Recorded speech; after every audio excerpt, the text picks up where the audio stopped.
Hello guys welcome back to my YouTube channel र आजको ब्लगमा तपाईँले देख्नेवाला छ मैले मेरो आफ्नै हातले बनाउन गइरहेको छु नेपाली लाछा किनभने चाहिँ हाम्रो सिक्किममा है यो 27 एन्ड 28मा चाहिँ हाम्रो इन्डियाको पिएम श्री नरेन्द्र मोदीज्यूको भिजिट हुन गइरहेको छ। त्यसको निम्ति हामी जानुपर्ने छ ट्रेडिसनल ड्रेसमा र त्यसको लागि चाहिँ म बनाउनेवाला छु लाछा। मसँग छ पिङ्क ब्ल्याक धागो अनि स्यो है अनि व्हाइट मोती र गोल्डन मोती।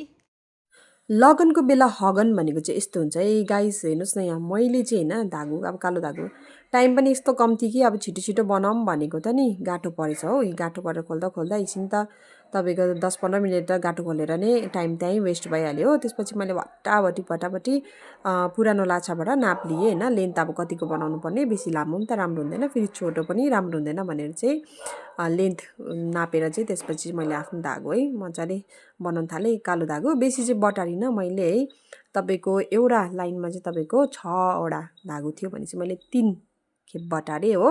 त्यस्तो प्रकारले बनाएँ किनभने बेसी मोटो पनि राम्रो देख्दैन है कपालमा, त्यो भनेर चाहिँ मैले त्यतिको बनाएँ, ठिकै देखिरहेको थियो।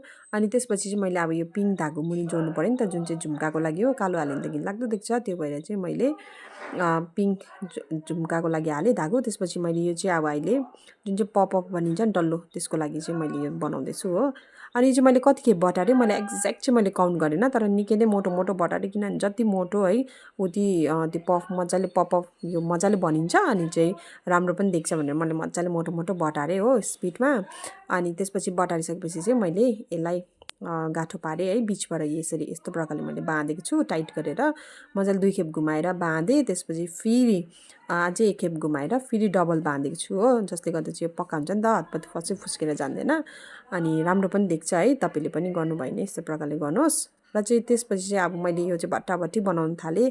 यस्तो चाहिँ मलाई 3टा चाहिएको किनभने लाछामा 3टा हुन्छ होइन, त्यही भएर चाहिँ मैले 3टा बनाएको छु। तपाईँले देख्न सक्नुहुनेछ यहाँनिर हो, 3टा बनाएँ। अब यसलाई चाहिँ फेरि काट्नुपर्छ, यसलाई काटेर चाहिँ यसको सेप दिनुपर्छ राउन्डमा हो। तपाईँले यसरी काट्नुपर्छ, पहिला त्यो साइड साइडको जुन चाहिँ त्यो बटारेको थियो त्यसलाई खोलिदिनुहोस् मुख खोलेर, र यसरी राउन्ड गर्दै तपाईँले बिस्तारै पेसेन्टली काट्नुपर्छ है, नअत्तालिकन, नत्र चाहिँ यो चाहिँ बिग्रिने पुरा चान्सेस हुन्छ। अनि लाछा चाहिँ मैले पनि फर्स्ट टाइम बनाउँदैछु है, तर मलाई चाहिँ सिलाइ बुनाइको अलिकति नलेज भएकोले गर्दाखेरि चाहिँ मलाई चाहिँ यो चाहिँ इजी नै लाग्यो। अनि मैले तपाईँको लगभग 1 घन्टामा चाहिँ बनाइसकेँ है। र यसरी बिस्तारै प्रकारले बनाएर लास्टमा यस्तो सेप आउँछ है राउन्ड। अनि मैले यो पनि 3टा बनाएको छु है। अनि त्यसपछि चाहिँ अब यसलाई चाहिँ कसरी कनेक्ट गर्ने भन्दा चाहिँ यसरी स्योमा धागो हालेर है, त्यसपछि यसलाई बिचबाट कनेक्ट गर्दै मैले एकचोटि माला पनि हालेको छु इजीको लागि हो, 2-2वटा गर्दै, किन मैले यहाँ धागो चाहिँ 6वटा छ, तर अब एउटा स्योमा 6वटा धागो एकचोटि पस्दैन, त्यो भएर मैले 2टा गर्दै हाल्दै त्यसपछि माला हाल्दै गएको छु है। किनभने त्यहाँ मुनि मैले 3टा झुम्का बनाउनेवाला छु नि त, त्यो भएर चाहिँ अनि 2टा धागो अलिकति मोटो पनि हुन्छ भनेर मैले त्यस्तो प्रकारले गरेको छु। यहाँ तपाईँले देख्न सक्नुहुनेछ हो, यसरी हालेर चाहिँ मोती हालेर एकदम है। मोती चाहिँ मैले फर्स्टमा गोल्डन 2टा हालेको छु, त्यसपछि व्हाइट 5वटा अनि त्यसपछि लास्टमा फेरि एउटा गोल्डन हालेको छु है। बेसी लामो बनाउँदा पनि त्यस्तो राम्रो देख्दैन नि त, त्यही भएर चाहिँ मैले ठिकैको बनाएको छु। यो चाहिँ मैले यसरी बटारेर है 20वटा 9वटा पिस बनाएँ हो। एउटामा 3टा अनि यो 3टा जान्छ यहाँनिर है, यस्तो बनाएको छु। अब म यसमा लगाएर के भन्छ लक गर्छु है यसलाई, यहाँनिर म फिक्स बनाउँछु। लु गाइस अब चाहिँ आयो फाइनल स्टेप है, यो चाहिँ के हो भने झुम्का फिक्स गर्ने है, अदरवाइज एट्याच गर्ने टाइम आएको छ। र तपाईँले देख्न सक्नुहुनेछ भिडियोमा मैले एकदमै अघि रेडी बनाएको झुम्कालाई चाहिँ अब लाछासँग फिक्स गर्दैछु है।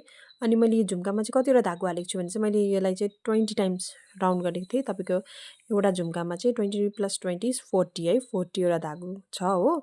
अनि तपाईँले पनि त्यो बनाउनु भयो भने चाहिँ 40वटा ठिकै देख्ने रहेछ, मैले पर्फेक्ट है।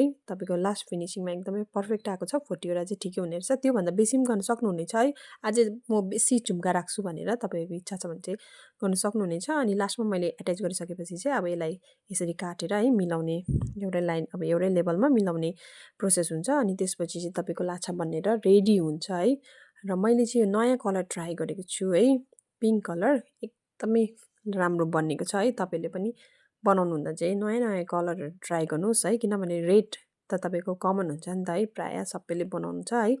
त्यस्तो होइन कि रेड पनि राम्रो हुँदैन, तर रेड चाहिँ कमन हुन्छ अनि राम्रो पनि देख्छ, प्लस तर अझै यसरी है एक्स्ट्रा एक्स्ट्रा कलर ट्राई गर्दा अझै राम्रो देख्छ। जस्तै पिङ्क पनि राम्रो देख्छ है, तपाईँले अझै अरेन्जहरू पनि, येल्लो है, यस्तो कलरहरू तपाईँले ट्राई गर्नु सक्नुहुनेछ है।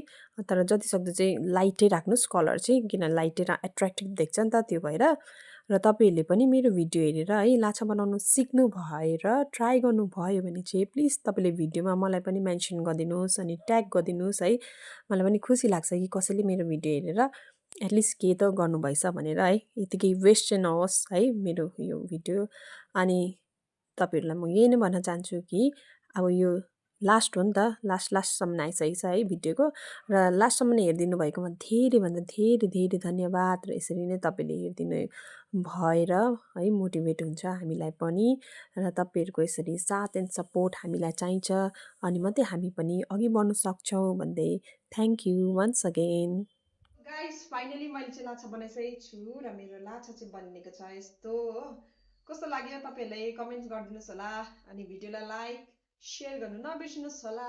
Thank you for watching, bye bye, see you in the next blog.